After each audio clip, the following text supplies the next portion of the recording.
Hey, this is Mark Henry, author of Dancing with Energy, Healing, Magic, and Mysticism. Well, today I'm going to be talking about a subject that is in response to somebody who private messaged me on Facebook and was saying basically that, what is Solomonic magic? Why is it important? And they were expressing that the writings were intimidating and they wanted to learn a little bit more about it.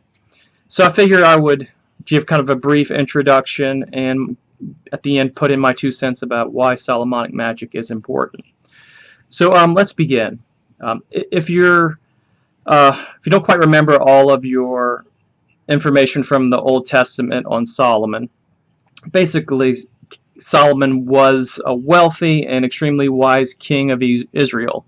I think historians date him back somewhere around the 9th century BCE. He was the son of David. His story is in the Old Testament. I believe it's part of Chronicles, part of Kings, and from mostly the book of Samuel, if I remember correctly. Anyway, Solomon is credited with building the first temple. He is credited for writing Ecclesiastes, Proverbs, and the Song of Songs. Another part of the myth is that King Solomon had 700 wives and 300 concubines. Yeah. But you never know. When you hear stats like that, you're never sure whether that's religious fan fiction or if that's really true. But that doesn't tell the whole story. That is why you have these non-biblical texts that talk about Solomon and his magic and the actual textbooks of how to go about doing Solomonic magic.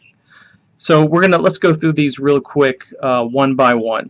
So the first one I want to talk about is the Testament of Solomon. Testament of Solomon dates back to around the 1st century AD. It is not necessarily a magical text, but what it is, it's basically a story about how King Solomon commanded demons with a ring that was entrusted to him by the archangel Michael. And with this ring, that he used demons in order to build the temple. So that's who actually did most of the work. It is an interesting book. You can probably read it in an hour, very thin. And it talks about him, actually having conversations with various demons. It's pretty interesting. But again, it's not a magical text. It won't teach you how to do anything. The next one is a book of magic attributed to Solomon. It's called the Greater Key of Solomon. That dates back to somewhere around the 16th, 17th century.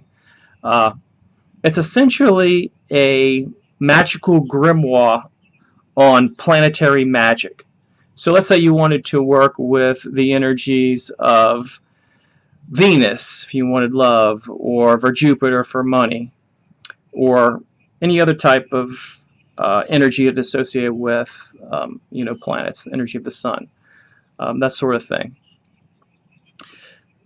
Now, the Greater Key of Solomon also has magical seals that you can actually use to use these energies for your own magical spells. However, in the Greater Key, they talk about preparation. So confessing your sins, prayers, different things to build protection. This is where you're starting to look at, okay, and it has a very Judeo-Christian feel to it. It isn't necessarily just dealing with these particular forces one-on-one. So the next, and I would say this is the most popular, more popular than, of course, the Testament of Solomon, more popular than the Greater Key. This is the Lesser Key of Solomon, the Goetia. So the myth behind this is that Solomon, in his working with demons, trapped 72 demons in a brass vessel. And the Lesser Key talks about the 72 spirits or demons that are within it. Now you're going to have some of the instructions on conjuration, things like that. It's most noted for the actual listing of the 72. There's a description about each one, the name, and what it can actually do for you. And of course it has the sigils. So you have, by working with the sigils, it's almost like, the telephone number of the specific demon for you to try to contact. Hopefully they'll answer the phone. And they've, over the past few years, different demons from the Goetia come into fashion. For example, Bune is fairly popular, also known as Bime. And quite a few others. Dantalion is another one. So so that's basically the text, and that's just kind of what came out. People nowadays will use it and integrate it and do more advanced things, of course. So why is Solomonic magic important nowadays? I believe that one of the reasons why it's important is that these texts, especially the greater key, the lesser key, were really, when this came out, people were starting to kind of get the message that you shouldn't work with these forces without protection. You want to practice your safe your spell work. You want to make sure that nothing happens, especially when you're dealing with the lesser key, especially the lesser key. One of the things that happens with these particular demons, no matter how, they're a little bit more on the dark side, and even in the gray, you got to be careful, because they have at their essential nature a streak of rebelliousness, mischievousness, and they can turn things on a dime. So thus a lot of times magicians using angels in order to direct them, and circles and the triangles for evocation, all those types of things. One has to be very careful.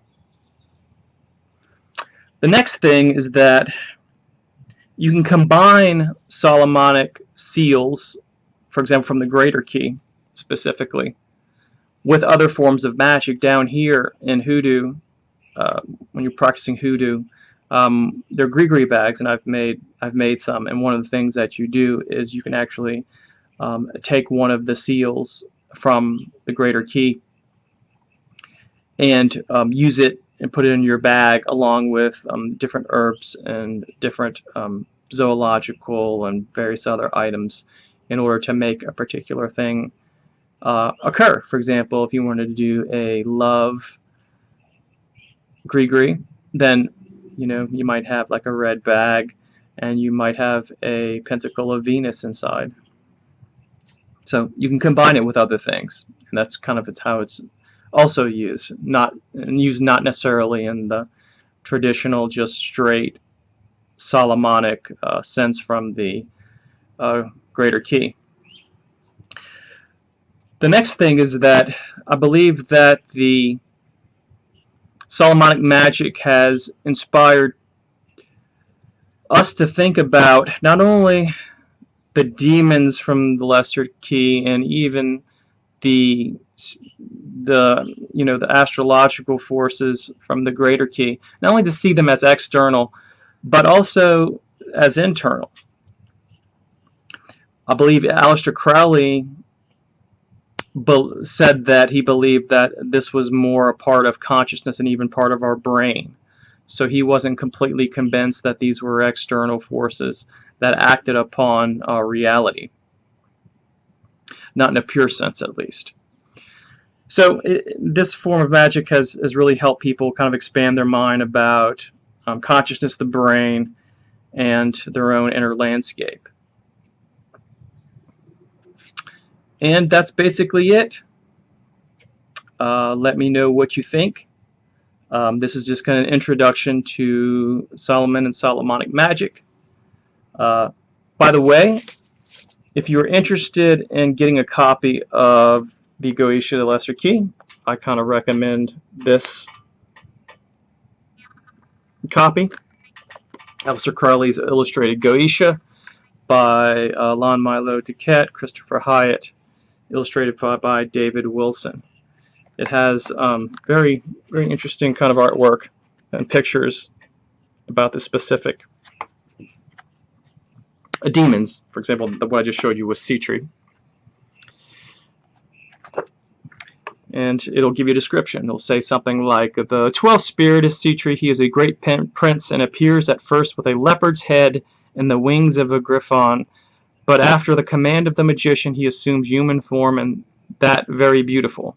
He inflames men with women's love and women with men's love, and causes them also to show themselves naked if he desires. He governs 60 legions of spirits. And of course, they have his sigil here.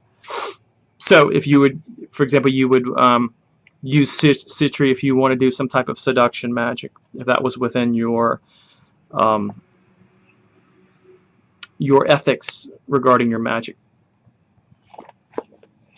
Okay. As always, please like and subscribe. I'm going to put some links to various things in the description.